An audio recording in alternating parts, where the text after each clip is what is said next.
everyone. Welcome to Inside Quest. We're the Navy SEAL training camp for your brain. Our goal is to bring on amazing people who can help you develop an unbeatable mind. And if you're looking to construct an elite intellect, there's no better guest than the man joining us today.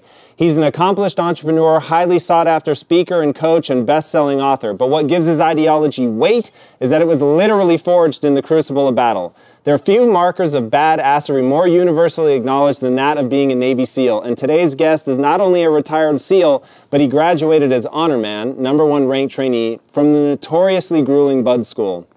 He served for 9 years in active duty, including deployment to Iraq, and 11 years as Reserve SEAL, retiring as commander in 2011. His inspiring journey to commander, however, was born of a failed attempt to emotionally adapt to corporate America. A reformed certified public accountant with an MBA in finance, he abandoned the traditional path to success for a life less ordinary after several painful years of trying to live up to his family's expectations that he would join the family business. As he struggled to find his place on Wall Street, he felt besieged by greed and inauthenticity and realized that he had a totally different calling. After a compelling vision of his future began to shape, molded by a deep immersion in martial arts and meditation, he dropped out of the rat race and set his sights on becoming a true leader and warrior as a Navy SEAL. His storied military career, however, was only the beginning of his journey, and he has since translated his success in the armed forces into an impressive career as an entrepreneur. In addition to penning 4 books, including the New York Times bestseller 8 Weeks to SEAL Fit, he founded and ran several successful ventures, including SEAL Fit, Unbeatable LLC, NavySeals.com, US CrossFit, and the Coronado Brewing Company.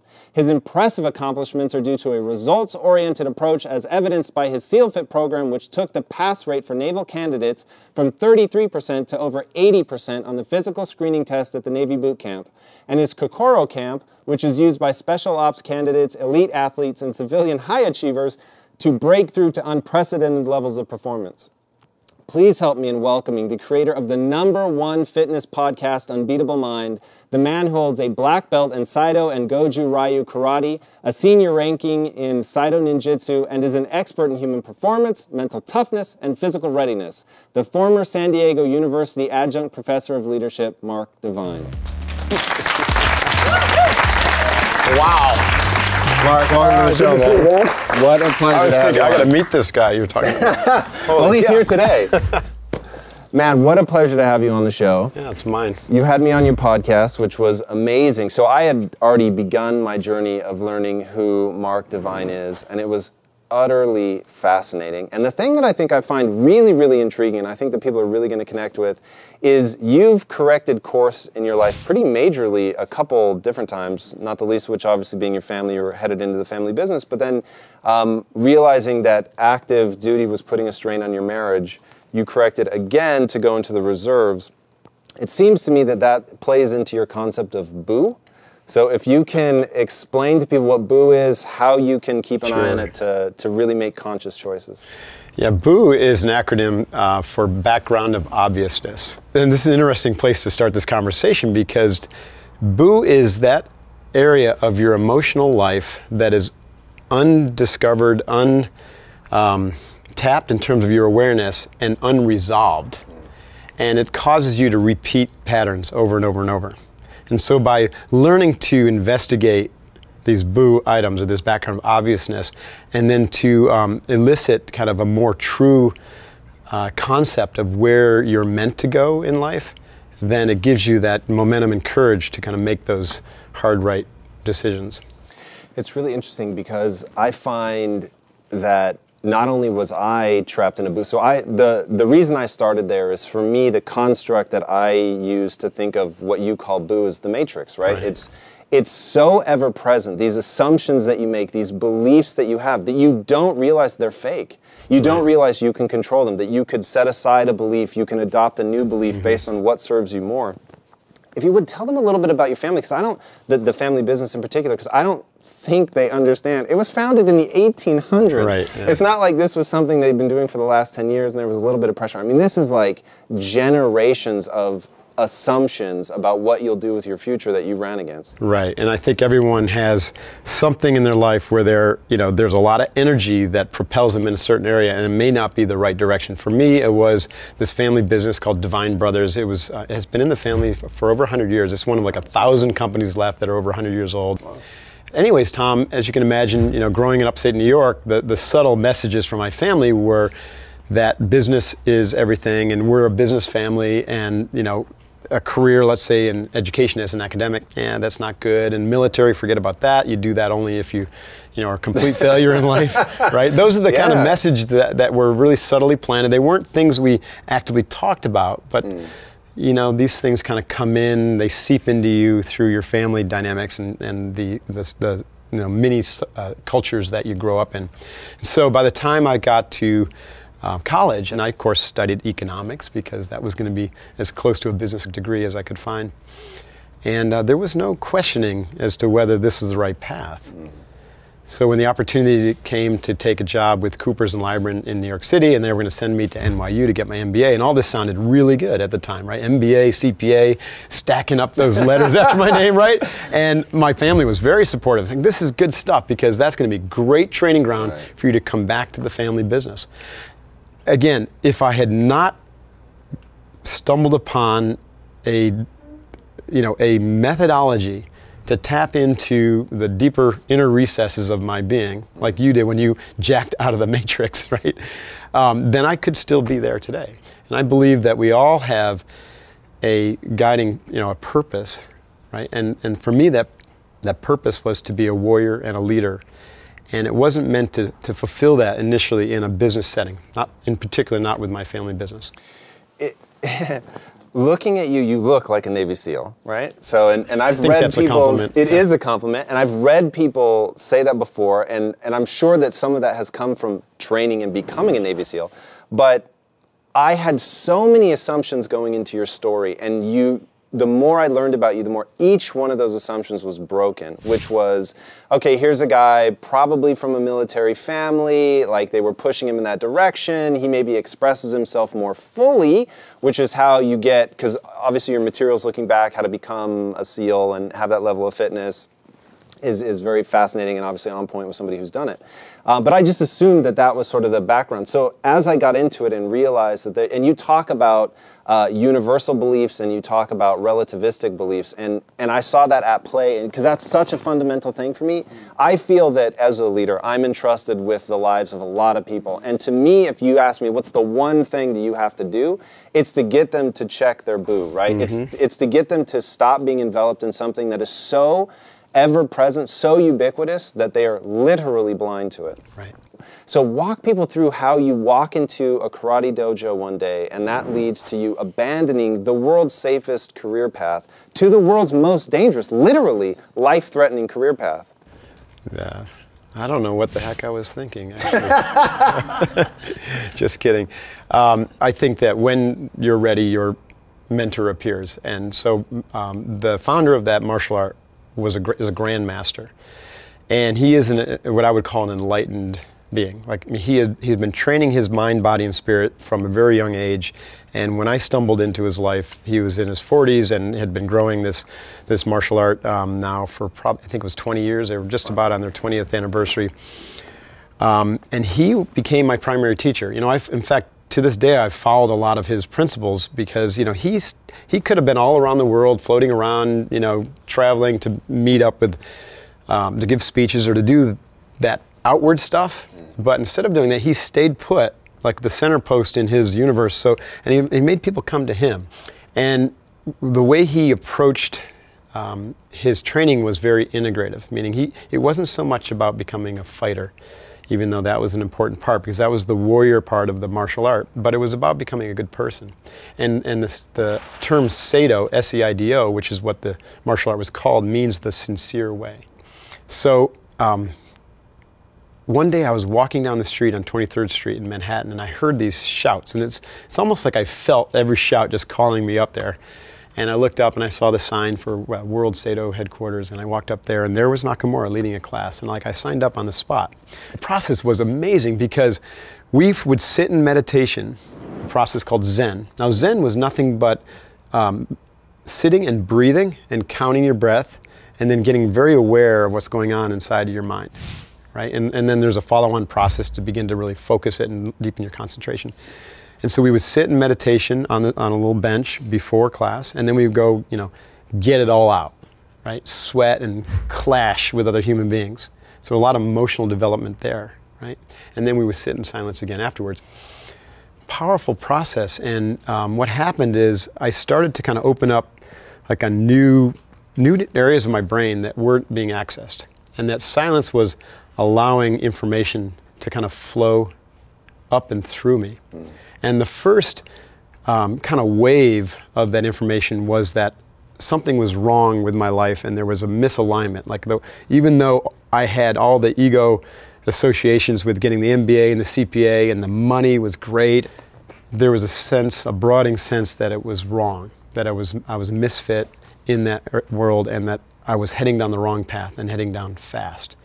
And so that provided even more impetus or more motivation to try to go deeper. And so I doubled down on my training, which frankly doesn't really work, right? You can't it's not like swinging a kettlebell. You can't do more meditation and expect to have better results. Really? I'm actually surprised. It doesn't work that way. No, it's just consistency of effort and to let the process kind of unfold, right? It's really interesting. Did you know what you were trying to get to unfold at that point? I did not. You know, this was a process that was one of self-discovery. And so first, I opened up space. And inside that space, I decided that I could get where I needed to go if I asked better questions. And so I knew that what I was doing was not it. And so I began to ask questions around what it could be, right? What kind of questions? Because that's a really important concept. It really is. So, for instance, I asked myself the very basic question, what is my purpose? Because I had never considered that. You know, here I was 24 years old, and I just assumed that my purpose was to be in business, to make money, to have security, to accomplish certain things that had some sort of external measure to it, right? MBA, CPA, six-figure salary, back to run the family business, right? Those were assumptions. That's back to that boo. I never really questioned it. Right. But when I started to ask the question, what is my purpose, and what would come up, none of it was that. Right? There was nothing that pointed me in that direction. But what came up, and a lot of times it was imagery, Tom, is imagery or sensations, were warrior. I kept coming back to that word warrior. And leader, right? Leadership was something that really inspired me, and I noticed a major gap in what I thought of leadership and what I was experiencing, on Wall Street as a CPA. And so I worked with those two concepts. And so then the second question I asked myself was, what am I passionate about? And again, I started with a negative because what immediately came up was I'm not passionate about accounting and numbers, and I wasn't passionate about business. And I didn't really like the people I was working with. But then I thought, what was I passionate about? Well, I was passionate about adventure. I was willing to take risks, right? I enjoyed risky things for some reason. That's why I was an entrepreneur, when I got out of the SEALs. I was passionate about fitness and health. In fact, one of the drivers, and this is why I love being here at Quest, was when I got into the corporate world, I literally had to sneak away to stay in shape. And this is back in 1986, 87, 88, 89. So I would run in the morning, go to work. I would sneak away at lunch and go to the gym. Everyone else would go have their martini lunch or whatever. And then, it's quite the juxtaposition. Yeah, and then I would go to the dojo, right? Wow. So 3 training sessions a day. Jesus. And while working and going to school? While working and going to school and studying until 1 a.m., then the next morning rinse, repeat. And that was my kind of routine, my battle rhythm. And none of that could I find in a traditional corporate structure, at least as it existed back in the 80s. Sure. And I think nowadays, probably Quest being a good example, that the structure in the corporate world are now starting to supporting that type of growth, right? That type of lifestyle. Yeah, I hope so, more so. One thing that I really hope you guys get from him, listen to the way he talks, right? Like if you didn't know what he did, would you guess that this guy was a 20-year veteran of the Navy SEALs? No, right? You could buy, like maybe he's a yoga instructor. It is, honestly, Mark, that's one of the most compelling things about you, and was the thing that when I first encountered your ideology after doing, or before doing your podcast, but in my research phase, that to me is something so profound. Like, if Tom Cruise hadn't ruined the jumping up on this chair, I would be jumping up on this chair right now. Because, dude, it's what you call holistic training, right? Right. So I have every desire to do something incredible with my life, right? To be somebody special, I think is how you call it. And a willingness to say, yes, like, I'm willing to fight for that. I'm willing to fight to become somebody special, to live a life that is different than what other people are living. And it's not limited, right? Anybody can do that. But the fact that it starts with silence, the fact that it starts with going inward on a path of self-discovery, but that self-discovery can manifest in running a company, it can manifest in truly becoming a warrior. Right. Like, I use a lot of the verbiage of the warrior, of aggressive fighting things, because it helps me, you know, tighten my core emotionally, if you will. But it still is an expression of a desire to gain mastery, right. and the beauty that is gaining mastery. Right. You told a story, and I so want this to hit the audience the way that it hit me, but tell them about the time that you were doing a high-altitude jump out of a helicopter, and you look over your friend who's he's displaying mastery. It gave me the chills. Yeah, so that term mastery is a powerful one. When I say that Nakamura was an enlightened master, it didn't mean that he had arrived at some destination. He was continuing his training, and that's an important point. It's a journey. And I was deeply inspired by that, as you are, and that's what led me into the SEALs. And I mean, I dominated SEAL training. I mean, for me, it was a blast, and people were quitting like flies all around me, right? 185 people started my BUDS class. 19 of us graduated. Whoa! Right? And I graduated as honorman, and I was having fun every day. It's because of these skills that I try to teach now, of course, and I've had to unpack it and like contextualize it. It really takes about 5 years to become a fully respected operator or SEAL. So part of that training I went through was military free fall training. So we did for 3 weeks out in the desert in California, out in a little town called Holtville. And one of my instructors was a fellow named Mike Liu. And so Mike been in the SEALs for like 15 years at the time. And he was a jump god. And toward the end of the training, we had to do some night jumps. And actually one of the coolest experiences was a pre-dawn jump where we jumped from like 30,000 feet with oxygen, and we had chem lights so we could track our progress. You know, and I was just getting skilled enough where I could jump out, get stable, and like do a 360 and, you know, kind of have fun.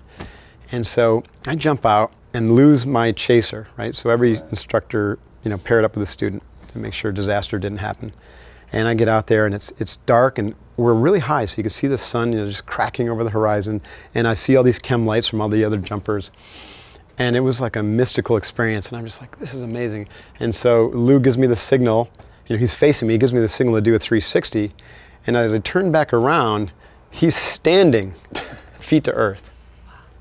You can imagine that, right? So he's falling 130 miles an hour, 120, 130 miles, and he's standing feet to earth, and he goes like this. He flicks his fingers, and he goes, does a whole 360 and stops himself feet to earth again. And then he just smiles at me, because I'm like going, holy crap, how did you do that? Right. He just smiled at me, right?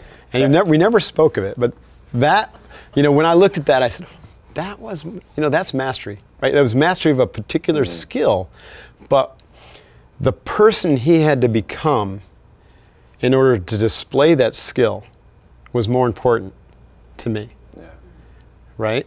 And so what I realized in that moment and many successive moments is that what was happening to us in the SEALs was an institutionally driven mastery path, which was similar in a lot of ways to the personality driven mastery path that Nakamura had set me on. So his was about his personal values and his personal training to try to develop a whole integrated human being through a martial art. Whereas the SEALs were taking highly qualified individuals that they vetted, and, you know, most of them went away, and those of us who were left then put us through this training which unlocked, you know, increasing in waves, unlocked mental and emotional and even spiritual capacities like that. Yes. Right? And so I wanted to teach that when I got out. You know, I wanted to teach people how to access this, and I wanted to continue my own training. So, you know, kind of got rooted deeply into my philosophy of living. That story to me is, let me put you in my mindset as I was reading that. And I had the good fortune of, he blogs very, very well, and I encourage you guys to check them out. So you guys have all heard me say, to me, the whole purpose of life is to acquire skills that have utility and then put that utility to the test, right? So gain mastery, to put it another way.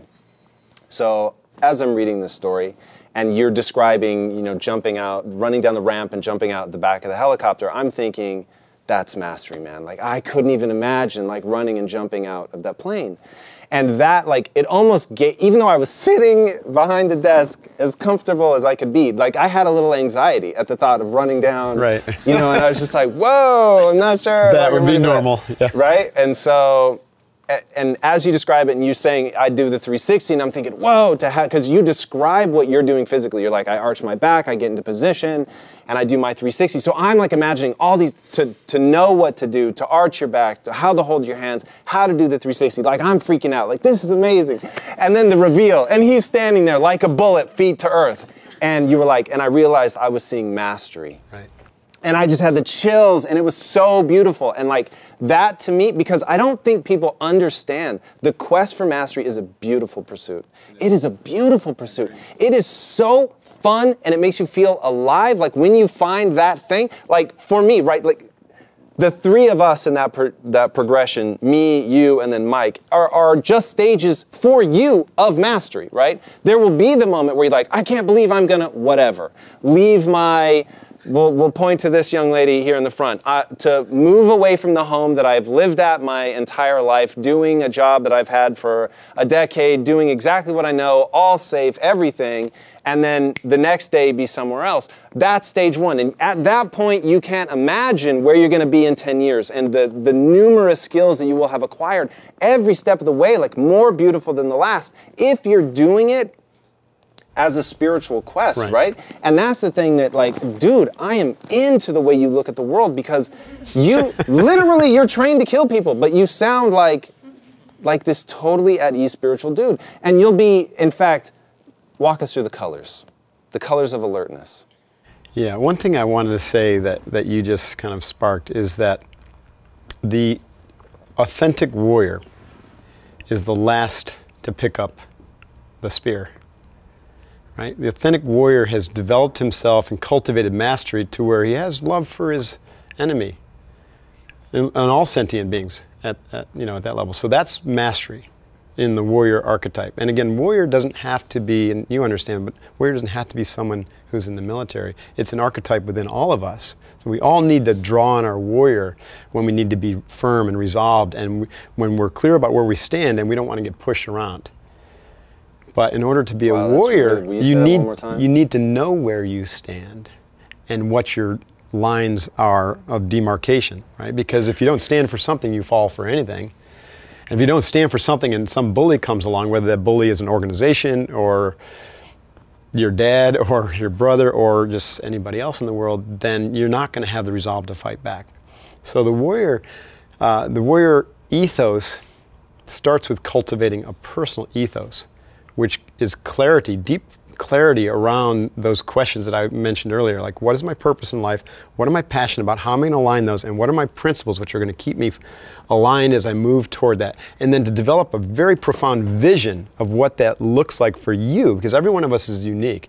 I mean, you and I might articulate our ethos a little bit, like it'd probably be pretty close, but the way we're going to fulfill that in the world and impact the world is going to be radically different because of our unique set of skills and gifts, right? And mine is a Navy SEAL, and so my ethos is a deep commitment to self-mastery in service to humanity. And that service is through training and teaching and inspiring through this integrated training model that I've developed through SEALFIT. Yours is going to be something different, right? At any rate, that's a really important distinction of what the warrior is. And then, you know, this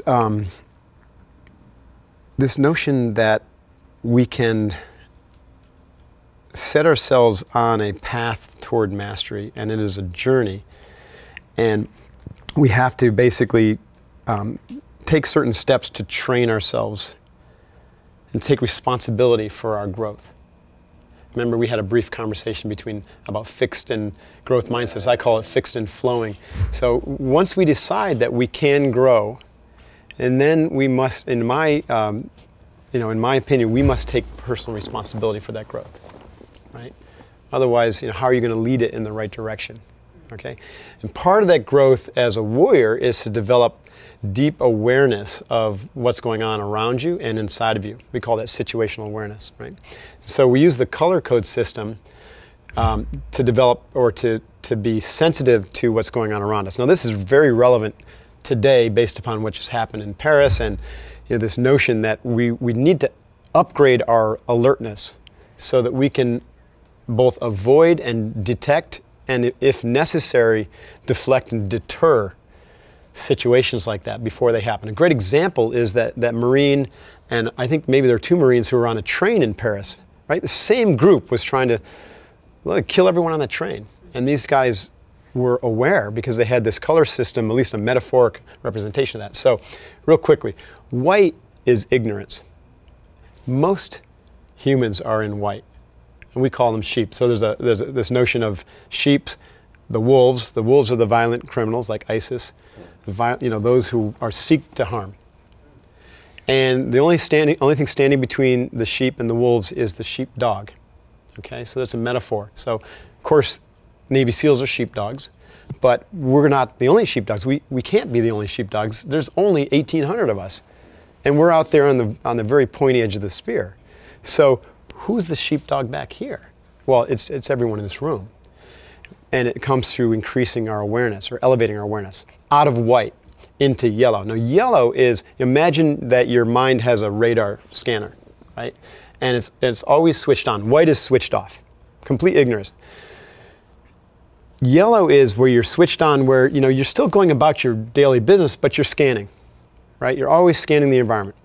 So a good example of how this plays out, if I go out to dinner with my wife, I'll scan the environment outside to see if there's anything that looks like a threat, or and you don't have to be weird about it. This is more of it's a sensation. You're not like scoping around the corners, taking out your mirror and stuff like that.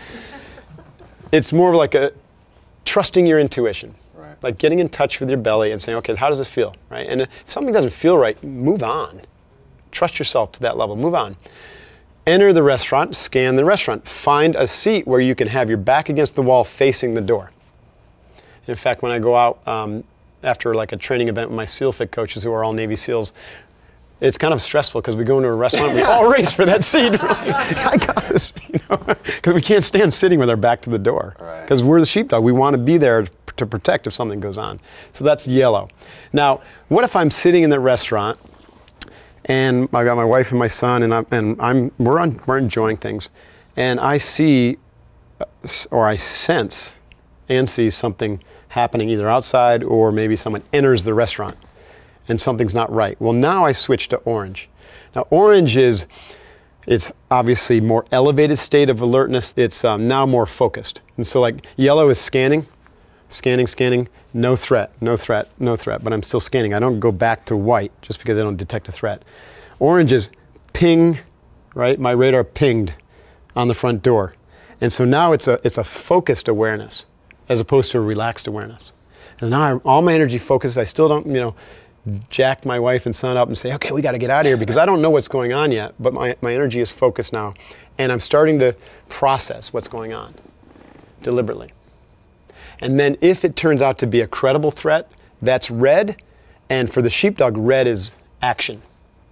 And action, could be, come on, we're out of here, out the back door, or take it into our own hands. Right. So imagine there were 15 of us sheepdogs in that theater in Paris. Right. How the outcome would have been different. Because instead of cowering or running from the sound of gunfire, the Navy SEALs train you to run toward the sound of gunfire because that's where the information is. That's how you learn, which direction to go. That's how you get closer to mission success. Not running away from gunfire. Now, that's a metaphor. I'm not asking people here, if you hear gunfire to run toward it. No, it's probably a bad idea unless you're a highly trained, military operative. But my point is that we can't wait for the wolves to just do what they do. We've got to elevate our awareness, and we've got to, disarm them, deter them, deflect them, right? And if everyone takes responsibility for this, that's how we solve this problem. There's so many things in that story. I'm going to try and go piece by piece. I'm sure each one is going to branch, so I'll start with the most important one, intuition. You've said that Navy SEALs aren't born, they're trained, and same with intuition, that you can develop your intuition. So if I wanted to train my intuition, what does that look like? Okay. Training of the intuition happens as you get more and more control over your physiology and your psychology and your emotional. Talking about the 5 mountains. The 5 mountains, and so we'll go there. So the way I look at it is we have 5 core intelligences or domains that we experience life. We have the physical body, and the physical body, can be trained through exercise and yoga and functional fitness and whatnot. And we have your mental life, right? So your mental life, looked at it very narrowly, is just your brain and how your brain functions. It's, science will look at it and say, hey, the brain, because information comes in the hippocampus, and then your neocortex does this thing, and your limbic system does that, and they reduce your entire mental life to synaptic firing and neuroendocrine system stuff. I think the mind is greater than that, personally, right? There's more to it than just what's happening inside that brain, but your mental life is certainly influenced by your health of your brain, as well as how you, like you being like your core self, how you learn to manage and control the quality and the quantity of the thoughts in your thinking mind, as well as to access what we call your perceiving mind. The perceiving mind is where those subconscious beliefs and subconscious patterns lie. So that's all mental development. That's the mental domain. The third domain is your emotional domain. Now, this is a rich area of opportunity for us to grow as human beings, because that emotional domain is what really trips us up. That's where that boo is, right? The emotional patterns, some are thought, but usually it's an emotional response or an emotional trigger or pattern that is driving behavior that later shows up as a thought to reinforce that emotion, right? So that domain is really important. So once you start to work with these 3 domains, and all of a sudden this 4th domain of intuition becomes much more exposed, right? Because you don't have emotional energy that's blocking out the information. You even feel it right down here. So your belly, we call it the belly mind, is really active, and you're able to sense information. And there's a flow of information between you and even another human being or your environment. Over a course of 12 months to 18 months training with one group of guys in a platoon, we would develop, unequivocally, we were developing some form of extrasensory perception. And I could tell, because I was the leader of the platoon, I could tell what my guys were thinking. I could tell if they were agitated. I could tell if they didn't agree with my decisions, even if they didn't say anything. And at the first sign of danger, our point man or rear security, it wasn't a sound usually that triggered them, it was their sensations that triggered them. It's really interesting. And so that's the intuitional mountain. And to get there, you need to kind of go through those other layers, those other dimensions, the physical, mental, and emotional, in order for that pureness to be accessible. It's interesting. You talk about your Kokoro camp as, you say, meet yourself for the first time. Right. Tell people a little bit about the camp, why it is that we have to get to that point through the body. So Kokoro camp, the word is Japanese from the martial tradition, and it means to merge your heart and your mind into your actions. So it speaks to a sense of wisdom that comes from leading with your heart, so to speak. So Kokoro camp is about transformation. And what it is 50 hours of non-stop physical, mental, and emotional training. No sleep. It's around the clock. And we modeled it after the Navy SEALs Hell Week. Now, Navy SEAL Hell Week for me was week number 7 in my training, out of God knows how many, I think 30 for the initial BUDS program. So week number 7, we trained from Sunday afternoon at about 2 o'clock, and we had our breakout until Friday afternoon. And it was around the clock, no sleep. We got 4 hours of sleep on Thursday, and that was largely just to mess with us, right? You imagine what 4 hours of sleep would do after not sleeping for 100 hours. Right. The first 24 hours are largely about the physical. And so we have like elite level athletes, CrossFit Games champions and Navy SEAL candidates and whatnot. And it's largely, can I make it through these challenges that we've designed that are largely physical and mental in nature, and as well as emotional, right? So anyways, what happens is that, because we're training around the clock, and we're not, like weaving baskets and doing things, right? Yeah. No, this is hard training. The body begins to go through a process of, exhaustion and then renewal and, that second and third wind. And then, your mind gets fatigued from the lack of sleep. And the cold, starts to work its magic on you, because we're in and out of the ocean a lot and we're outside. That you get to this point where, you've kind of like burned through the physical and the mental, right, and even the emotional. And now you're at a point where you must simply rely on your team. And for a lot of guys, this is really powerful, because this is where you have to open up to being vulnerable and to ask for help, and to be able to offer help, even unsolicited, right? And so this is a profound experience for a lot of people, to especially big, tough guys who come in there like, I can't do this. Right. I am broken, or I am at this point where I just don't have anything left. Can you help me out? Or to look at someone and say, you know what, I'm suffering, like really bad, but so is Joe. Joe's really suffering too. Yeah. So maybe together, right, if I can help Joe, then that'll help me. And we cue and we train you throughout this weekend to learn, we call it taking your eyes off yourself, putting on your teammates. So we force that to happen until eventually it becomes second nature. And this is one of the profound things, is what happens through the training is you begin to realize that it's really not about you. It's about the we, or it's about my teammates. And if I've got 30 other people in the class, if I can help every one of those 30 people make it through training, then I've got 29 people watching my back.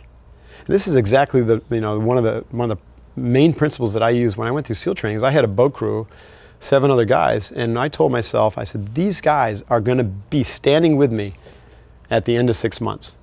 I said, I'm going to do everything in my power every day to make sure that these guys get through the training. So it wasn't about me, it was about them, right? And then they, of course, knew that I was working for their good, and so they wouldn't let anything happen to me.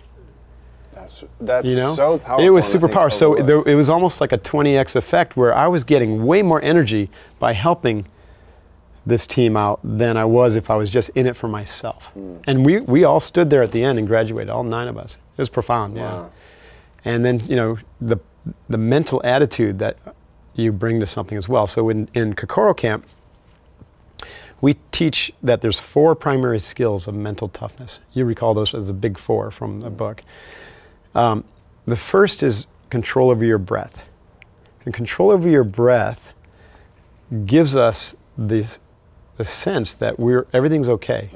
Right? When we train breath control, and then we can come back to that in any crisis situation, or any challenging situation, or any situation for that matter, then it's a reminder to us that we are actually in control.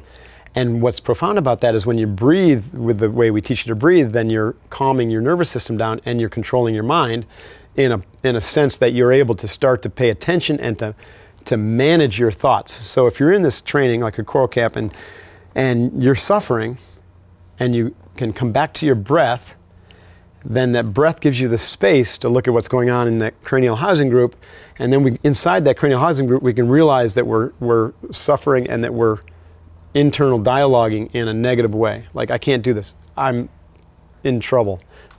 My ankle hurts. I got blisters on my feet. What the heck are these guys doing to me, right? All of that is negative. We call that feeding the fear wolf. And negativity destroys performance. Whether we're talking about becoming a Navy SEAL or being a good mom, negativity destroys performance, and it brings everyone around you down to the lowest common denominator. So we teach that through the breath, you open up the space to be able to control your mind, and within that controlling of the mind, I'm not talking about mind control like Russians controlling, my mind as a military operator. I'm talking about controlling your own mind so that you can eradicate negative thought patterns and negative emotions, because they're closely related. A negative thought will trigger an emotion, a negative emotion will trigger a thought, and then that becomes that reactive, obsessive downward spiral into hell or quit, right? So we interdict that and we redirect our mind to a very positive, powerful internal dialogue and imagery, which then triggers an emotional state. And then, so that brings the visualization into play, which is the third skill. So we work on our imagery and make sure that imagery is performance-based, because imagery is a form of thought, and it's the link between emotions and cognition.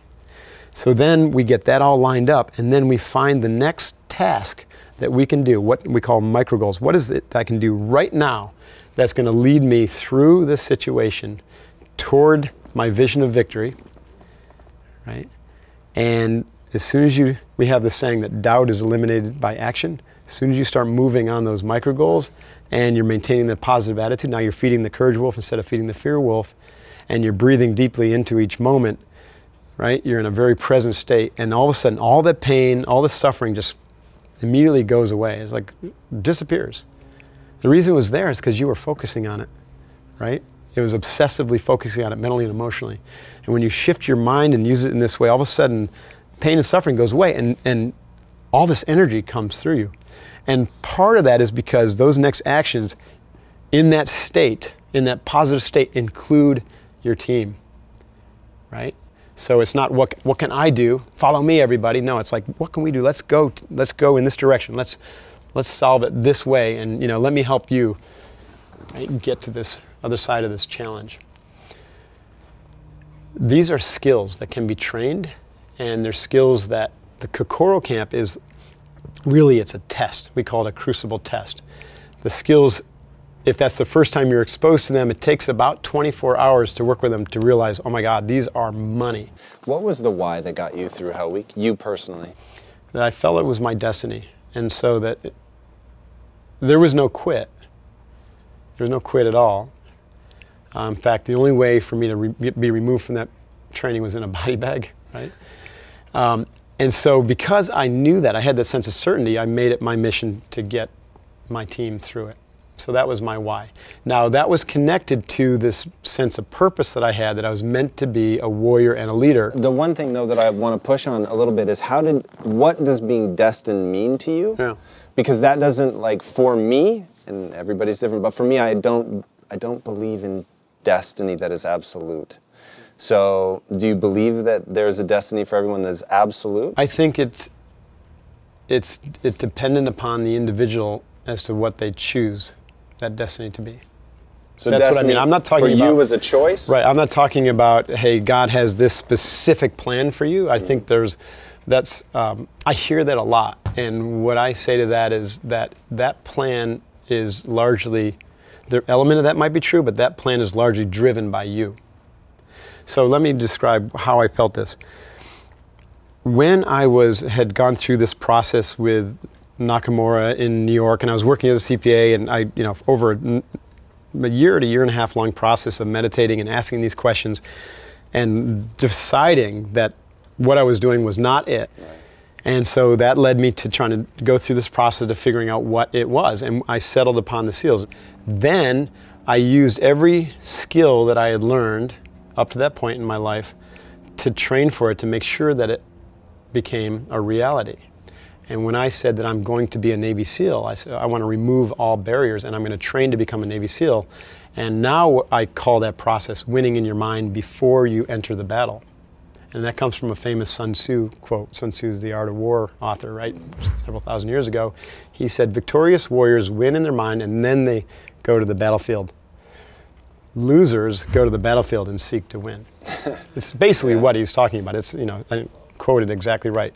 So that was profound to me. And so for a good year, 9 months to a year before I even got admitted to the SEAL program as an officer candidate, I upped my physical training because I knew that was going to be important, but I did some mental training. And that mental training was largely around breath control and visualization. So I visualized myself in a future state having graduated the SEAL program, graduated BUDS. And I developed a very, very strong mental image of what that looked like and what type of person I was to have accomplished that task in the future state. And once I had that vision clear, I added a lot of energy and emotion to it. So it when I visualized it, it felt real. Then what I did, Tom, is every single day I made that, it was 20-minute practice. And I had a little wooden bench that I had gotten called the Seiza bench. And I would sit on that bench and I would do breath control, just to calm my physiology down and to calm my mind down. And then I would conjure up that image and I would just stay there and practice that image. I developed different contexts for it. Me as a SEAL, me graduating, from BUD/S as a SEAL, down to the time of day, and a lot of detail in that. And I practiced it. I turned it into a practice every single day.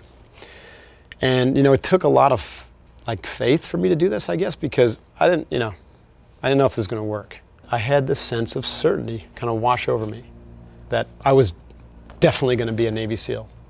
There wasn't any question in my mind anymore. I went from, wishing, dreaming, hoping, desiring to knowing. I didn't know how else to describe it. And about a week later, the recruiter I'd been working with called me and said, "Mark, great news. You got selected to go to Officer Candidate School with a follow-on to SEAL training. You're one of 2 people this year we selected. Wow. Congratulations." I said, "Cool." And he's like, "You don't sound very excited." I said, "Well, I am, but, I knew this was going to happen, right? I just had a sense." And then when I flew in and, I stepped across the quarterdeck and I'm like, yeah, I'm here. Wow. Right? I just felt like I was home.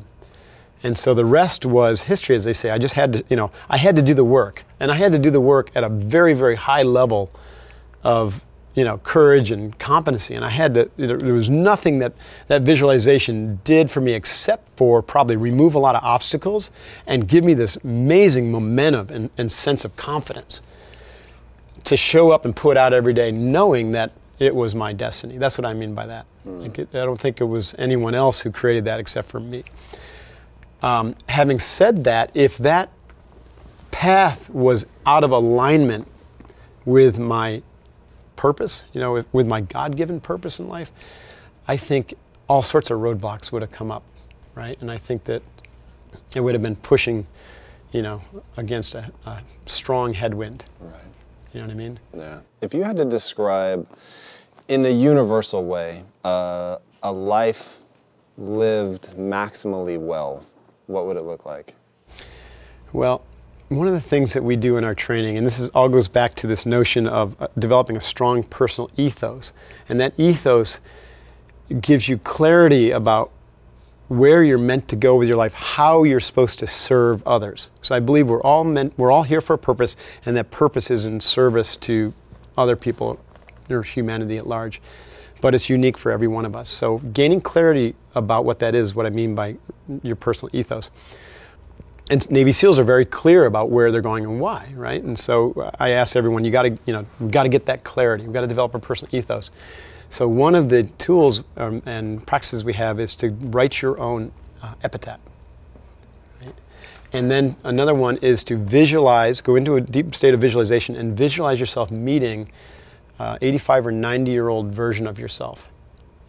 And in those moments, you ask yourself, how did I serve greatly? How did I achieve my purpose? Right? How did I fulfill my ethos? And when the answers come to you, which they inevitably do, especially if you spend enough time with this, it's always around the impact you have with a certain group of people who are very meaningful to you. And for some people, it's family. And others, it's, service to protect, right? Like a lot of my SEAL friends, they're duty-bound to serve and protect, their culture. And so a life lived well is when you can answer that question. Why? Why am I here and what did I do with that? And to be happy with the answer. But ultimately, at the end of the day, when we have our last breath, nobody looks back and talks about how much money they've accumulated or the MBA, CPA, those types of things. It's a pretty damn good answer. Mark, thank you so much for coming on today, man. That was incredible. My pleasure. Absolutely incredible. Thank you. All right, tell these guys, where can they find you online? Well, I am online when I jacked back into the Matrix. So you can find me at sealfit.com. That's where my blog is. And we have a podcast. The podcast is on iTunes. It's called Mark Divine's Unbeatable Mind Podcast. I have some books that are available on Amazon. One's called Unbeatable Mind, and one's called The Way of the SEAL, and then 8 Weeks to SEAL Fit. And those are probably the best place to start. Yeah. They are. I will very much agree with that. All right, guys, I hope you have enjoyed this episode as much as I have. This one was definitely a red letter day for me. Absolutely incredible. Dive deeply into his world. You will be rewarded with intellectual, emotional, intuitive, just all around holistic rewards that will boggle your mind, from the breathing techniques and how it can apply itself into just the most insane of situations. It's incredibly powerful, it's incredibly usable, and he truly, truly is the definition of a spiritual warrior. If that means something to you like it means to me, if your vision of creating the life that you want to live for yourself involves gaining mastery in an area that's meaningful to you, I'm going to tell you this man is second to none. It is absolutely incredible the way that he has explored his life, listened to his own intuitions, changed direction whenever he needed to really fulfill on that vision that he had for his life, but his willingness to admit that that vision comes by creating it, that it's not just handed down. It is an utterly fascinating journey into his world that will change yours, I promise. Boys and girls, if you haven't already, be sure to subscribe. This is a weekly show. You can check us out on iTunes while you're checking out this man's podcast. So be sure to go to InsideQuest.com as well. And if you want tickets to the show, while you're on the website, click Get Tickets. I hoped you guys were as moved by this as I was. I'm literally freaking out. So everybody, until next week, be legendary, my friends. Take care. Mark, thank you.